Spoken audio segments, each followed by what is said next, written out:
আসসালামু আলাইকুম, সবাই কেমন আছেন? আলহামদুলিল্লাহ, আল্লাহর রহমতে আমি ভালো আছি। আসলাম আর একটা নতুন ভিডিও নিয়ে।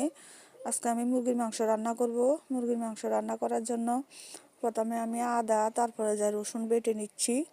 এগুলো আমার বাটা শেষ হলে তারপরে যা আমি রান্নার জন্য প্রস্তুতি নেব। এই যে আমি রান্নার জন্য প্রস্তুতি নিয়েছি। এখন আমি হলুদ, মরিচ, মশলা সব কিছু দিয়ে হাতে মাখিয়ে এগুলো বসিয়ে দিব রান্না করার জন্য।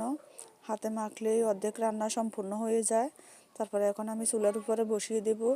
চুলার উপরে দিয়ে আমার মাংসগুলো এখন কষানো হয়ে গেছে। এখন একটু নেড়ে চেড়ে আর একটু ভালোভাবে কষিয়ে তারপরে যে আমি একটু জল দিয়ে দেব। আমার এই যে পাতিলটা ছোট হয়ে গেছে, তাই আমি একটা বড় পাতিল এগুলো ঢেলে নিচ্ছি। তারপর ঢেলে নিয়ে এখন আমি জল দিয়ে দিয়েছি। জল দেওয়ার পরে আলু দিয়েছি। আলুগুলো সিদ্ধ হলে আমি ধনিয়া পাতা দিয়ে নামিয়ে ফেলবো। এই হলো আমার রান্নার ফাইনাল লুক। রান্নাটা কেমন হয়েছে জানাবেন, আর আমার চ্যানেলটা সবাই সাবস্ক্রাইব করে দিন।